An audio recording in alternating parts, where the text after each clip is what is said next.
2 weeks passed since the hatchlings arrived at the research station. Susan had created a special room for them, converting one of the unused crew quarters into a nursery. The walls were lined with heating panels to keep the temperature warm. The floor was covered with soft materials for the hatchlings to rest on. Susan had added plants from outside, giving the room a natural feeling. The hatchlings grew quickly already, twice the size they had been when they hatched. Their scales were more vibrant, changing color slightly with their mood, Susan had noticed. When they were happy, their scales took on a bright blue hue. When frightened or upset, they turned more purple. And when sleeping, they faded to a soft green. Susan had given them names, based on their unique color patterns. The one with swirls of blue and silver she called Sky.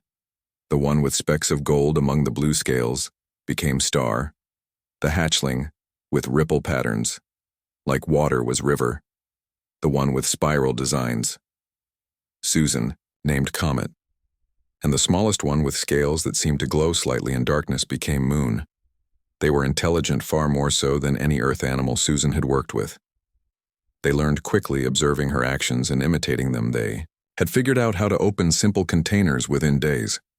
They recognized their names, responding when Susan called to them. They communicated with each other through a complex series of chirps, trills, and body movements. Susan spent most of her time with them. She still did her plant research and sent basic reports back to Earth, but her focus had shifted.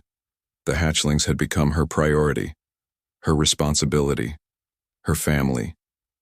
One morning, Susan entered the nursery to find Sky standing upright on 2 legs. The hatchling had been moving on all 4s before, but now balanced carefully on the back limbs.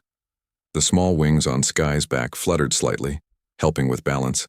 Sky chirped excitedly, seeing Susan, and took a wobbling step forward.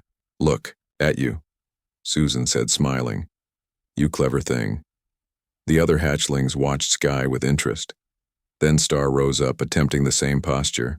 Comet followed, then River and Moon. They chirped to each other as if giving instructions or encouragement. Susan recorded this development as she did all their milestones. The wings were growing too small but stronger. Susan wondered if they would eventually fly. She had created climbing structures in the nursery, and the hatchlings used them with increasing skill. That afternoon, Susan brought a tablet computer into the nursery. She had been using it to record data, but today she had a different purpose. She sat on the floor, and the hatchlings gathered around her as they always did, curious about everything. She opened a simple drawing program and used her finger to draw a circle on the screen.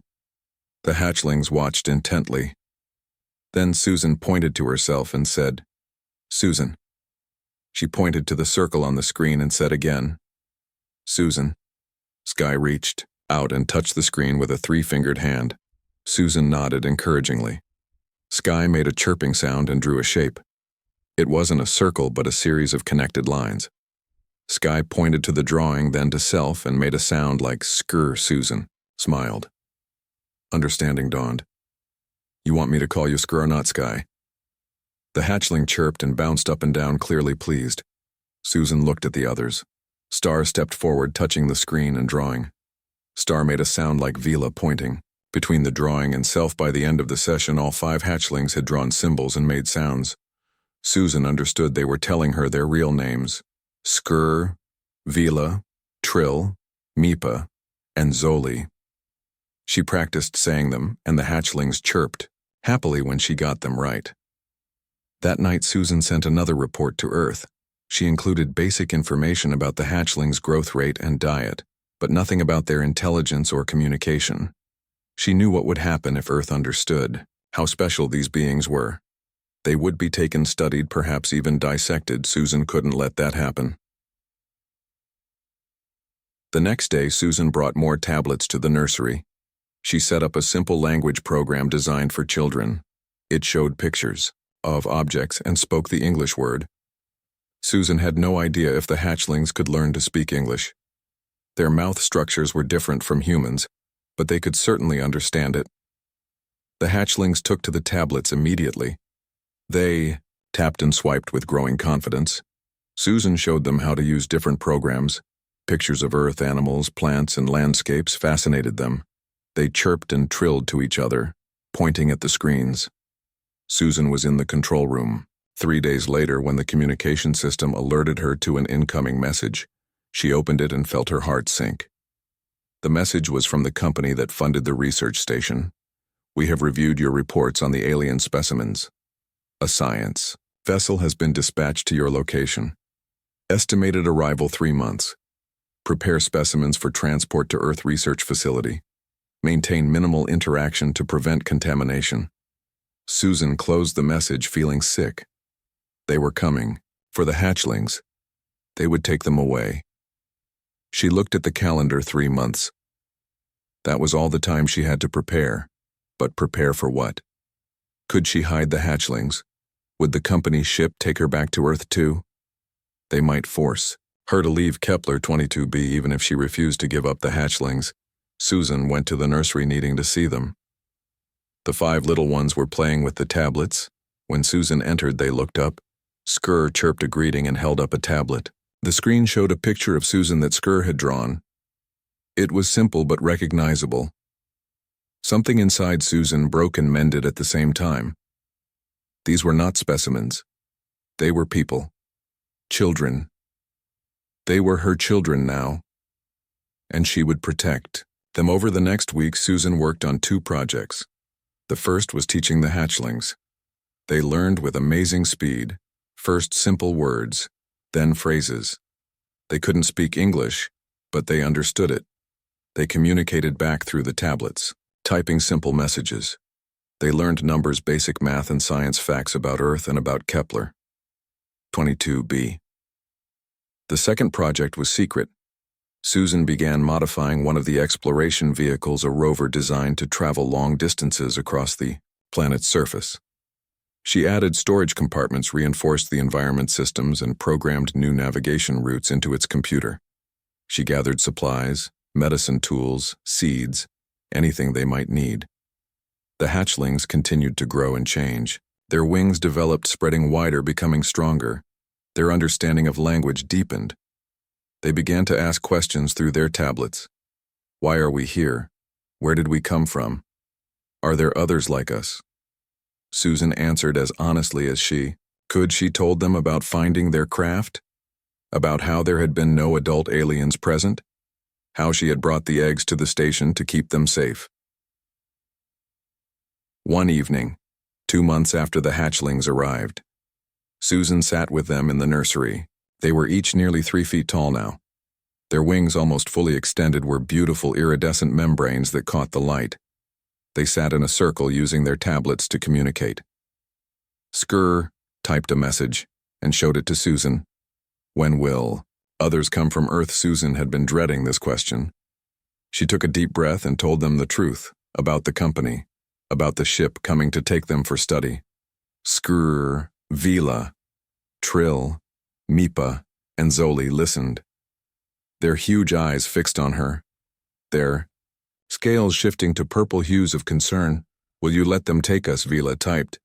Never, Susan said firmly. But we can't stay here. They will find us. The hatchlings communicated with each other through chirps and movements. Then Mipa, the most technical-minded of the group, typed a message. We can fix our ship. Susan was surprised. We could try, but it's badly damaged. And I don't understand how it works. Zoli, the smallest but often the most insightful, typed. We remember how to fix. Some knowledge is born in us. Susan considered this. It seemed impossible, but these beings constantly surprised her. Perhaps some instinctual knowledge had been programmed into them. Genetic memory passed down through their species. The next day they traveled to the crash site. Susan drove the rover with the 5 hatchlings secured in the passenger area. Their excitement was visible, their scales bright blue with anticipation. At the crash site, they examined the damaged craft. Susan was amazed as the hatchlings moved around it with purpose, touching certain areas, chirping to each other. Skur placed both hands on the craft's hull and closed those large black eyes. The section under Skur's hands began to glow. The same blue-green light Susan had seen in the eggs. The damage seemed to be healing, the material flowing like liquid, then hardening again. The other hatchlings joined, placing their hands on different sections. The entire craft glowed, brightening, until Susan had to shield her eyes. When the light faded, The craft had changed. It was larger, the cracks and damage gone. Its surface gleamed in the sunlight. Susan stared in wonder. "What are you?" she whispered, not expecting an answer. Trill approached with a tablet. "We are explorers. Our people send eggs. Not adults to new worlds. Those who find us raise us. We become new. We become different on each world. We learn. We grow. We connect." Susan felt tears in her eyes. The implications were enormous. These beings were meant to be raised by other species, to create bridges between civilizations. She looked at the 5 hatchlings, her 5 children, and felt a wave of love and pride. "We need more time," Susan said. "They are coming soon. We need to be gone before they arrive." The small research station on planet Kepler 22b was quiet except for the soft hum of machines. Susan Kelly sat alone in the main control room, watching the alien sunset through the large window. The red sun sank below purple mountains, casting long shadows across the valley. Susan had been on Kepler 22b for 3 years now. She was the only human left after the research company pulled funding and recalled the rest of the team back to Earth. But Susan had requested to stay. She loved this strange, beautiful world with its 2 moons and exotic life forms. Her research on alien plants was going well, and she sent regular reports back to Earth through the communication system. The research station was built to house 10 people. But now Susan had it all to herself. She had converted some of the empty rooms into gardens where she grew Earth vegetables alongside plants native to Kepler. The station had enough supplies to last for many years, and systems to recycle water and generate power from the sun. Susan finished her evening meal and prepared for her daily walk outside. She put on her environment suit. Not because the air was toxic, but because it was thinner than Earth air and contained different gases. The suit helped her breathe comfortably. She stepped through the airlock and out onto the alien soil. The landscape around the station was mostly flat with patches of blue grass like plants that moved gently in the breeze. The sky was turning dark purple as night approached, and the 2 moons began to glow, one silver and one with a slight green tinge. Susan took readings of soil and plant samples as she walked, recording her observations into her wrist computer. She had walked about a mile from the station when she noticed something unusual on the horizon. A light that flickered and moved in a way that seemed unnatural. Susan adjusted her suit's vision enhancement and zoomed in. It appeared to be some kind of small craft moving erratically through the sky. Susan watched. As the craft dipped lower and lower, clearly in trouble, it disappeared behind a ridge of rocks about half a mile away. A few moments later, she saw a flash of light and heard a distant rumbling sound. Her heart raced as she ran toward the crash site. No intelligent alien life had ever been discovered on Kepler 22b, only plants and simple animals. Could this be first contact? The company would be furious if they knew she was approaching an unknown craft alone, but Susan couldn't help herself. Her curiosity was too strong. As she reached the ridge and looked down, she saw a small vessel about the size of a car. It was unlike anything humans had built. Its shape was organic, almost like a seed pod with smooth curves instead of hard edges. It was made of a material that shimmered with a pearl-like quality. The craft had cracked open on one side and a soft blue glow came from within. Susan approached carefully. "Hello," she called out. "Is anyone there?" No answer came, but as she got closer, she heard a sound coming from inside the craft. A series of soft chirps and clicks. Susan hesitated, then moved closer, peering into the crack in the hull. Inside, she saw a nest-like structure, and in that nest, 5 large oval objects. Each one was about the size of a football and glowed with shifting patterns of blue and green light. They were eggs, Susan realized, alien eggs. The chirping sounds were coming from inside the eggs. They were moving slightly as if whatever was inside was trying to get out. Susan looked around for any adult aliens but saw none. The craft was small with just the single compartment containing the nest. There were no bodies, no signs of other life forms. Susan checked her suit's sensors. The temperature inside the craft was dropping quickly without its power systems functioning. The eggs needed warmth. She made a decision quickly. Without adults to care for them, these hatchlings, whatever they were, would die. She needed to take them back to the station. Susan removed the thermal layer from her suit and carefully wrapped it around the 5 eggs, bundling them together. She lifted the bundle, finding it surprisingly light, and began the trek back to the research station. The eggs continued to chirp and move in her arms back. At the station, Susan set up a containment field in the biology lab, just to be safe. She placed the eggs on a heated pad and adjusted the temperature to match what she had recorded in the craft. She set up cameras to monitor them and took readings of the eggshells without disturbing them. The material was unlike anything she had seen before, part mineral, part organic. Susan sent an urgent message to Earth reporting her discovery, but knew it would take hours to receive a response. The nearest Earth ship was months away. If these eggs hatched, she would be alone with whatever emerged. Throughout the night, Susan watched the eggs. Their movements became more frequent, the chirping louder. The patterns on the shells glowed brighter, shifting from blues to greens to purples. Susan recorded everything, taking notes and making observations like the scientist she was. But she also felt something else. A connection to these unborn creatures, a need to protect them. By morning, the first egg had developed a small crack. Susan watched through the containment field as the crack grew larger. A small limb pushed through. The limb was delicate with 3 finger-like appendages. It was covered in tiny iridescent scales that shimmered like opals. Susan held her breath as the egg split open and a small creature emerged. It was about the size of a human baby, but looked nothing like one. Its body was covered in the same opal-like scales in shades of blue and purple. It had 4 limbs and a pair of small folded appendages on its back that Susan thought might be undeveloped wings. Its head was rounded with large eyes that were completely black and seemed to take up much of its face. The creature chirped weakly, looking around with those huge eyes. It seemed frightened and confused. Susan deactivated the containment field, unable to bear seeing the small being in distress. She approached slowly, speaking in a soft, gentle voice. "It's okay, little one, Susan. You're safe here." The creature turned toward her voice, its eyes fixed on her. It chirped again, this time sounding less distressed. Susan reached out slowly, and the little alien reached back. Its 3-fingered hand touched Susan's finger. The touch was gentle, warm. Within hours, the other 4 eggs hatched as well. Each hatchling was similar, but with subtle differences in coloring and patterns. All had the same opal-like scales, large eyes, and what Susan now confirmed were indeed undeveloped wings. They moved awkwardly at first, but soon began to explore their environment with curiosity. Susan tried different foods, not knowing what they might eat. The hatchlings showed interest in fruits and a protein paste from the station supplies. They drank water eagerly. Susan recorded their behavior, noting how they seemed to communicate with each other through chirps and body movements.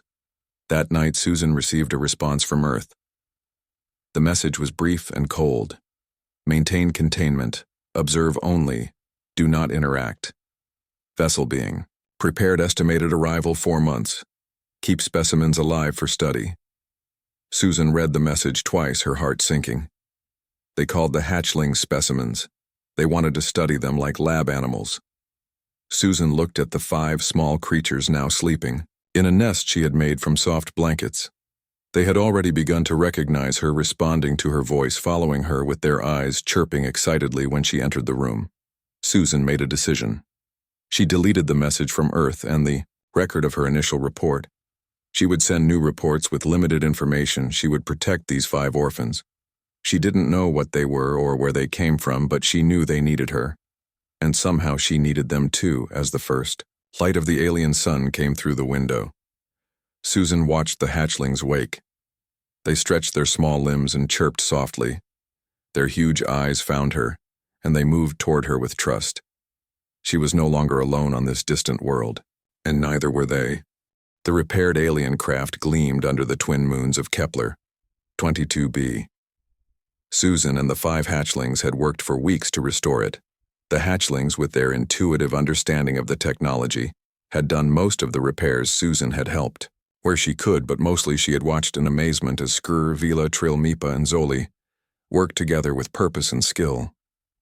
The craft had grown larger as they repaired it now, big enough to comfortably hold all 6 of them. The interior had adapted, forming separate spaces for each of them. The walls glowed with soft blue-green light. The same organic material of the hull flowed throughout, creating surfaces that were both beautiful and functional. Susan checked her calendar. The company ship would arrive in just 2 weeks. They needed to leave soon. She had packed the supplies she thought they would need: food, water, medicine, tools, seeds, and samples of both Earth and Kepler 22b plants. She had also downloaded the research station's database onto portable drives, knowledge that might be useful wherever they went. The hatchlings had grown even more. Their bodies now reached Susan's shoulder. Their wings, fully extended, spanned nearly 6 feet. They could fly in short bursts, gliding gracefully around the research station. Their scales had developed more complex patterns, shifting colors with subtle emotions. Susan had learned to read these changes, understanding their moods and feelings without words. Their communication had evolved. Too, they still used the tablets, but less frequently. They had developed a form of sign language that combined with their natural chirps and trills. This allowed Susan to communicate with them directly. They understood everything she said, and she understood most of what they expressed to her. Susan had continued sending reports to Earth, but they were increasingly vague and uninformative. She reported that the specimens were growing, but didn't mention their intelligence or abilities. She claimed that her research was ongoing, but shared few details. She knew the company would be suspicious, but it only needed to hold them off for a little longer. On the night before their planned departure, Susan sat with the hatchlings in the main room of the research station. They had prepared a special meal together, combining Earth foods with plants native to Kepler 22b. The hatchlings ate the same foods Susan did now, though they preferred fruits and vegetables to proteins. "Are you sure about this?" Susan asked them, not for the first time. "You could stay here, hide until the ship leaves." Skrr made a series of signs. "No, stay dangerous for you too. Come with us." Trill added signs. "Need you. Our family." Susan smiled, tears forming in her eyes. She had raised them from eggs, watched them grow and learn. They were not human, but they were her children in all the ways that mattered. She would not abandon them now. "Where will we go?" she asked. Vila approached the station's star map display and activated it. With graceful movements, Vila zoomed in on a star system several light-years away. The hatchlings had explained that their craft could travel faster than human ships using a technology they called flow space. They would reach this system in weeks, not years. Mipa signed others there. Like us, Susan understood the hatchlings believed there were others of their kind in that system. Perhaps another cedar ship had been sent there. That night, Susan recorded one final message for Earth. She explained that she had made a discovery so significant that she needed to investigate personally. She was taking an expedition and would return when she could. She didn't mention the hatchlings or the alien craft. She knew the company wouldn't believe her.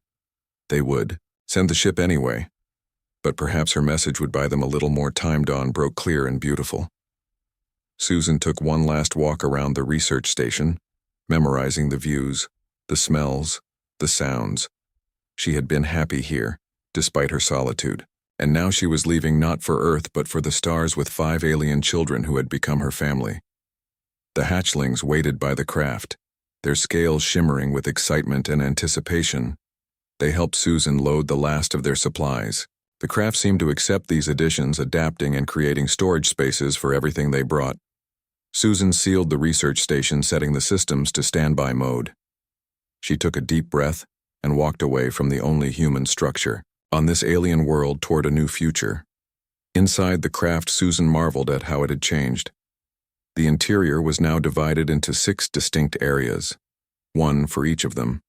Susan's space resembled her quarters at the station, with adaptations to make her comfortable. The hatchling spaces were different, with perches and curved surfaces that suited their bodies. Skrr took position at what Susan assumed was the control area, though there were no buttons or screens that she recognized. Skrr placed both hands on a glowing panel and closed those large black eyes. The other hatchlings did the same, each touching different panels around the craft. Susan felt a vibration run through the floor. The craft rose smoothly from the ground, hovering for a moment. Susan looked out a transparent section of the hull, watching the research station grow smaller below them. Then, with a pulse of energy that pushed Susan gently back into her seat, the craft shot upward. Kepler 22b fell away, growing smaller, until it was just another world among the stars. Susan had been in space before on the journey to Kepler 22b, but that had been on a human vessel with engines and metal walls. This was different. The craft moved like a living thing, responding to the hatchling's guidance. It accelerated faster than should have been possible, yet Susan felt no crushing force. The craft seemed to adapt, protecting them from the effects of their speed. Soon Kepler 22b was just a small blue-green dot among the stars. Susan felt a moment of sadness at leaving. The planet had been her home for years, but looking at the 5 beings who guided the craft, her 5 children, she knew she had made the right choice. They traveled for 3 days in normal space, moving away from Kepler 22b and any pursuit that might come from Earth. Susan used this time to learn more about the craft. The hatchlings showed her how it worked, not with fuel or conventional engines, but with a technology that somehow folded space around them. The craft was partially alive, they explained, grown, not built. It responded to their thoughts and needs. On the 4th day, Skur indicated they were ready for flow space. The hatchlings gathered in the control area, all 5 touching panels that pulsed with light. They chirped and trilled to each other in complex patterns. Susan watched, fascinated, as the stars visible through the hull began to stretch and blur. A sensation like gentle pressure surrounded Susan. The craft hummed with energy. The space outside shifted colors, flowing like liquid stars bleeding into one another. They had entered flow space. The hatchlings explained through signs that they would travel this way for 2 weeks before reaching their destination, life aboard. The craft settled into a routine. Susan tended the plants they had brought, creating a small garden in one section. The hatchlings continued to learn and grow, asking Susan endless questions about Earth, about humans, about the universe they shared. What they knew of their own origins, though this knowledge was limited. They had been born with certain instincts, certain understanding of their technology, but much had been left for them to discover. Susan began teaching them human music and art, showing them videos and books she had brought from the research station. The hatchlings, in turn, showed Susan how to communicate with the craft, how to request changes to her living space, how to access the craft systems for information. One day near the end of their journey through flow space, Susan asked the question that had been on her mind since she first found their eggs. Why eggs? Why send children to new worlds? Why not adult explorers? The hatchlings gathered around her, their wings folded, behind them their scales rippling with thoughtful colors. Zoli, the smallest but often wisest of the group, made a series of signs that Susan had come to understand. Children adapt, adults fixed in ways.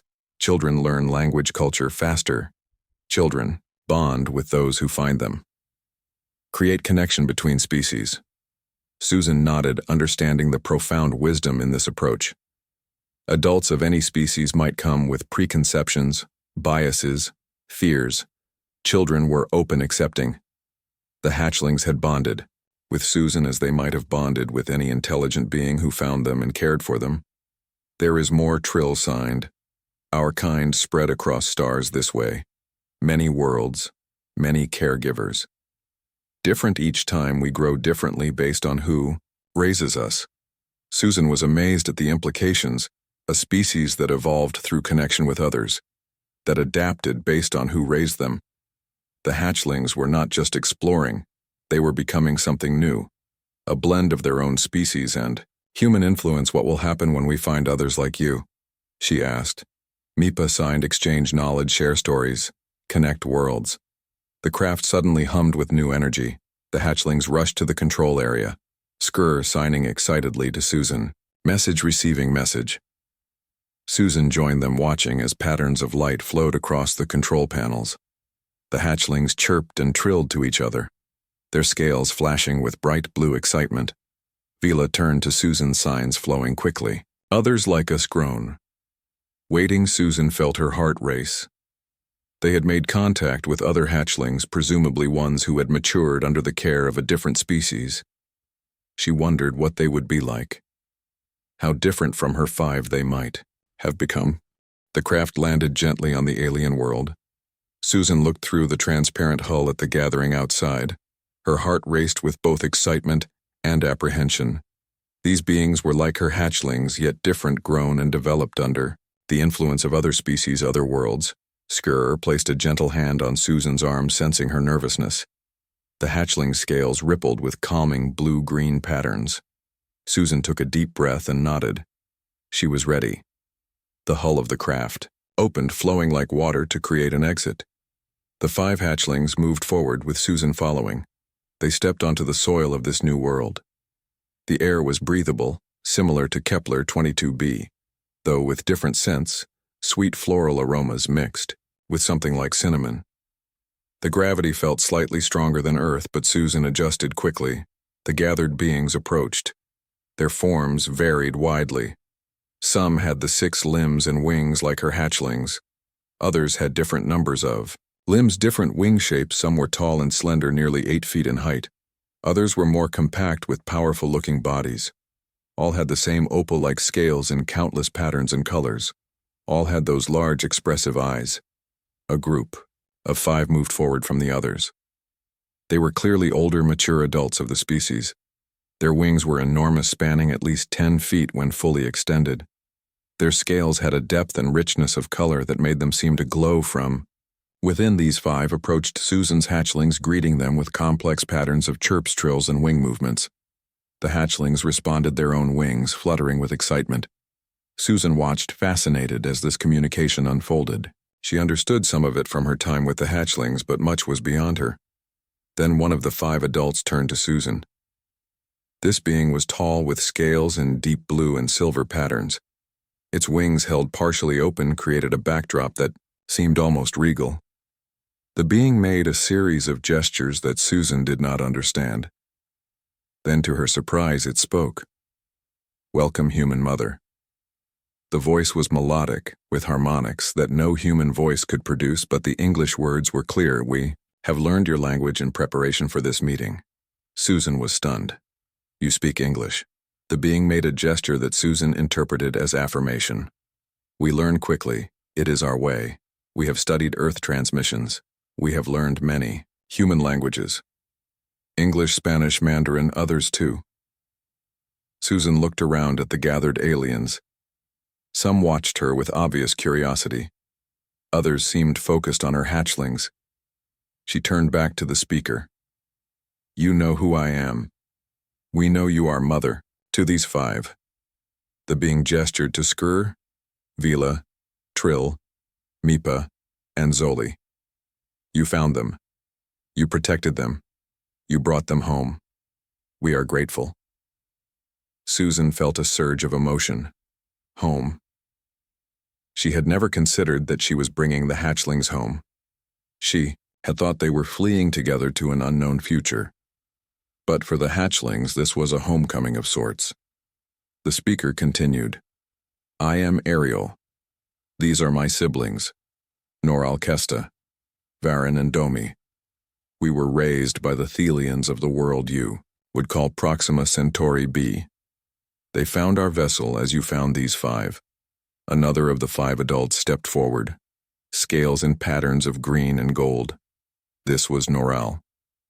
Susan guessed each group of 5 raised by different species becomes unique, shaped by those who care for them, yet we remain connected. We are still one people. Susan nodded, understanding. We call that convergent evolution on Earth. Similar, but different paths. Ariel made a gesture of agreement. You understand.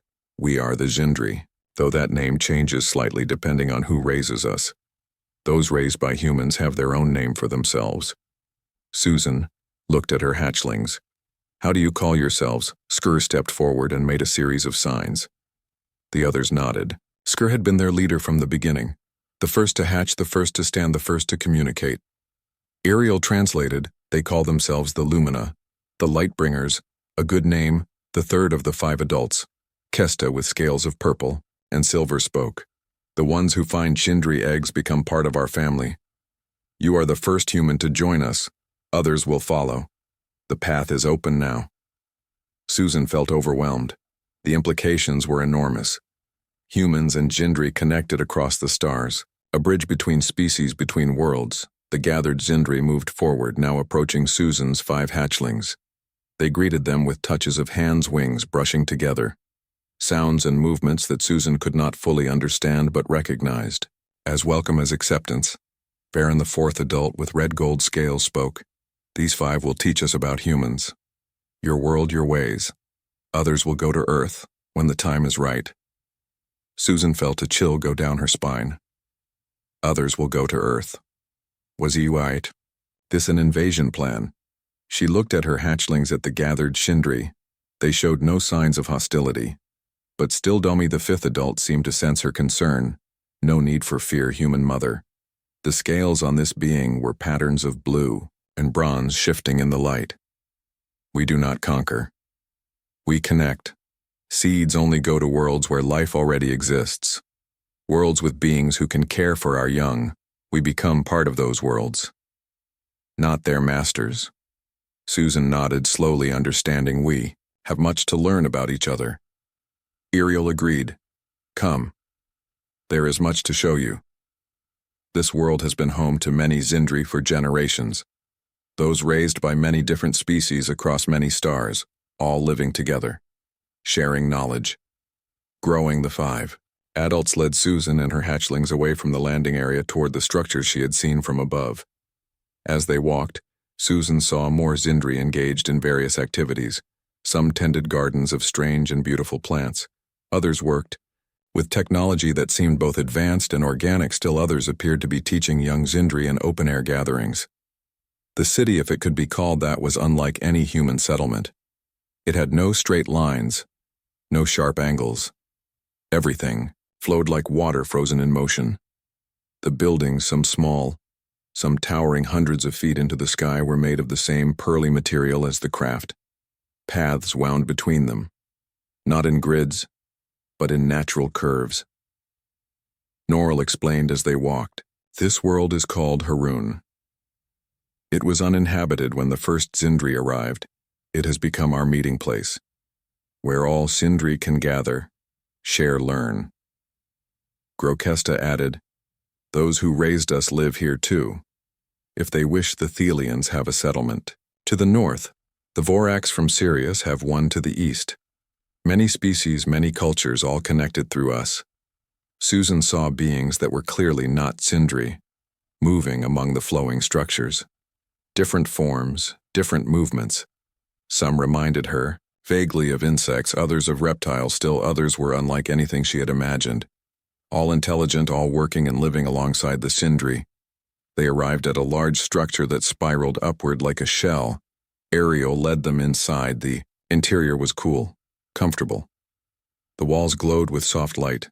The spaces were open, flowing one into another. There were no doors, no barriers.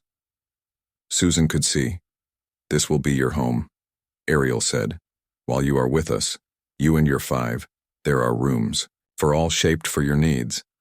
For your comfort, Susan explored the building, finding that indeed there were spaces that seemed designed specifically for humans, furniture that fit her form, technology that responded to her touch, food that she could eat, water that was clean and pure. There were also spaces for the hatchlings with perches and open areas where they could fly, plants and pools and gathering places. That evening a celebration was held, a welcome for the new arrivals. Hundreds of Chindri gathered in a large open area. Food and drink were shared. Music, unlike anything Susan had heard, filled the air. The adult Chindri flew in complex patterns overhead, their wings creating shifting patterns of light and shadow. Susan sat with representatives from other species. The Thelians, who had raised Ariel, and the others were tall beings with multiple limbs and eyes set in a ring around their upper body. They communicated through patterns of light that flashed across their skin. The Vorax were smaller, stockier, with tough hide-like skin and 4 eyes. They spoke in deep, rumbling tones. They asked Susan about Earth, about humans. They listened with interest as she described her world, its beauty, its challenges, Its people. Susan in turn asked about their worlds, their experiences raising Sindri hatchlings. They shared stories that despite the vast differences in their species were remarkably similar. Tales of discovery, wonder, and the deep bonds formed with these alien children. The celebration continued. Susan watched her 5 hatchlings interacting with the other Sindri. They seemed both at home and yet distinct. Their movements, their patterns of communication showed the influence of their human upbringing. They were Sindri, but they were also something new. Something partly human. Ariel approached as the celebration began to wind down. The night sky above was filled with stars and the light of 3 moons. Tomorrow the learning begins. For you. For your 5. Much to share, much to discover. Susan looked up at the tall being. Yes, I have so many questions. Ariel made a gesture that Susan interpreted as amusement. We have questions too. Human mother, the first of your kind to join our family. The path you open is important, more important than you know. Susan felt the weight of responsibility in those words. What exactly did the Sindri expect of her? Of humanity? What role would Earth play in this interstellar community? As if reading her thoughts. Ariel spoke again. Do not worry about the future. The seeds are planted, they will grow in their own way, in their own time. You have done what was needed. You found them. You raised them. You brought them home. 3 months had passed since Susan and her hatchlings arrived on Haroon. The planet of the Sindri had become their new home. Susan had been given a position in the Great Library, a vast structure where knowledge from hundreds of worlds was collected and shared. She worked translating information about Earth and humans, making it accessible to the various species who lived on Haroon. Her 5 hatchlings, now almost fully grown, had joined what the Sindri called a learning circle. A group of young Sindri raised by different species who shared their unique perspectives and abilities. Skurvila, Trill, Mipa, and Zoli were the first human-raised Sindri, their experiences and viewpoints valued and studied. Susan had learned much about the Sindri. In these months, they were ancient as a species, having spread their seed ships across the galaxy for thousands of years. Their philosophy was one of connection, not conquest. They believed that diversity made them stronger. Each group of 5 raised by a different species brought new ideas, new abilities, new ways of seeing the universe. The Sindri raised by the insect-like Thelians had developed remarkable mathematical abilities and could communicate through patterns of light. The ones raised by the reptilian Vorax had extraordinary strength and heat resistance. Those raised by the aquatic Marui could breathe underwater and navigate by a sense similar to sonar. Each adaptation, each difference was celebrated, shared, studied. Susan's 5 had their own unique traits. They had developed a deep understanding of human emotion unusual among the Sindri. They created art and music that moved even alien hearts to feeling. They were more individual than most Sindri, more willing to question, to explore different paths. Susan saw this as the human influence, the value Earth cultures placed on individual expression. One morning, as Susan worked in the Great Library, a message came. Ariel requested her presence at the Council of Elders, the governing body of Haroon. Susan left her work and made her way through the flowing paths of the city to the council chamber. The chamber was a vast open space with a living roof of interconnected wings. Thousands of adult Sindri perched above, while representatives of other species sat in a circle below. Susan was led to a place in this circle. Her 5 hatchlings were already there waiting for her. They had grown so much in these months, their wings now fully extended, spanned 8 feet. Their scales had deepened in color, developing complex patterns unique to each of them. Ariel and the other 4 who had first greeted them on Haroon entered the chamber. The gathered Sindri made a sound like wind through crystal. A greeting, a welcome. Ariel moved to the center of the circle. We have received a message, Ariel announced. A human ship approaches Haroon. Susan felt her heart skip. They had found her, the company that owned the research station on Kepler. 22B had tracked her here. Perhaps the message she left had not delayed them as she hoped. Or perhaps they had followed the energy signature of the Sindri craft. Is it from Earth? Susan asked. Ariel made a gesture of affirmation. It is the ship that was sent to Kepler, 22b. They followed your trail. They come with questions, with weapons, perhaps. A murmur went through the gathered beings. Susan looked at her hatchlings. Their scales had darkened with concern. "What will you do?" she asked. Kesta, one of the 5 elders, stepped forward. "We will meet them, as we have met all who come to Haroon with peace, with welcome," Varen, another elder, added. "But we must be cautious. These humans do not know us. They have not raised our young. They may fear what they do not understand." Susan stood. "We need to prepare them. First contact between Earth and an alien civilization. This is historic, dangerous. Humans can react badly to the unknown, to what frightens them." The council agreed. Susan and her hatchlings would help prepare for the human arrival. They would create messages explaining the Zindri, their purpose, their peaceful intentions. They would design protocols for first contact that would minimize fear and misunderstanding. For 2 weeks they worked. Susan taught the council about human diplomacy, about Earth cultures, about the complex history of humanity. She explained the company's likely motivations, profit, knowledge, power. She warned about possible military responses. If the humans felt threatened, the hatchlings contributed their unique understanding of humans from their years with Susan. They suggested ways to present the Sindri that would appeal to human curiosity rather than trigger fear. The day arrived. The human ship entered Haroon's atmosphere. A small delegation had been chosen to meet them. Ariel, Noral, and 3 other elder Sindri would represent their people. Susan and her 5 hatchlings would serve as intermediaries. Susan felt both excitement and dread as they gathered at the landing field. The human ship was small, a research vessel, not a military craft. Susan recognized the company logo on its hull. The ship landed, and for several minutes nothing happened. Then a hatch opened and 5 humans emerged. They wore environment suits with helmets, though Susan had told the council the air was breathable. They carried scientific equipment and what Susan recognized as weapons, though these remained holstered. Susan stepped forward, removing herself from the group of Zindri. "Hello," she called. "I am Susan Kelly from Earth Research Station Kepler 22b. Welcome to Haroon." The humans stopped their leader. A tall woman removed her helmet. Her face showed shock recognition. "Commander Linda Porter." "Susan, I can't believe it's really you." Susan nodded. "Yes, it's me." The commander looked past her at the gathered Zindri, at Susan's 5 hatchlings who stood slightly behind her, their scales shimmering with patterns of greeting and curiosity. The commander reached slowly for her weapon. "There's no need for that." Susan said quickly, "They are peaceful. This is first contact, Commander, the most important moment in human history.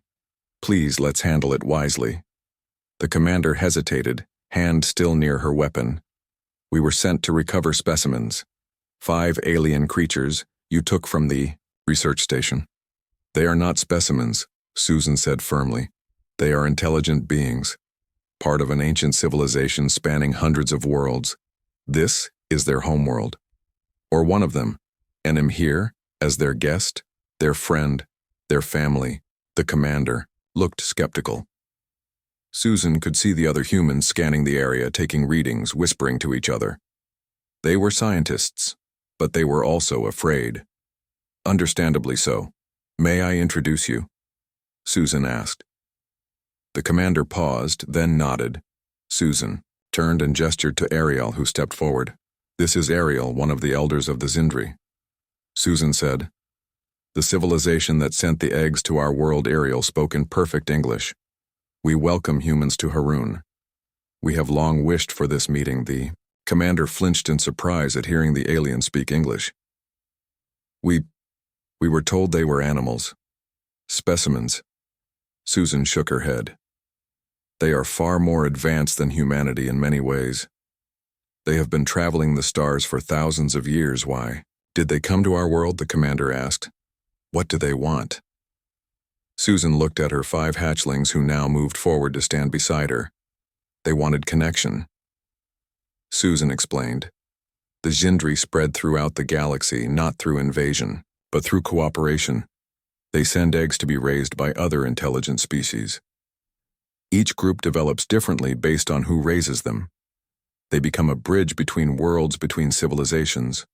One of the other humans, a scientist, stepped forward.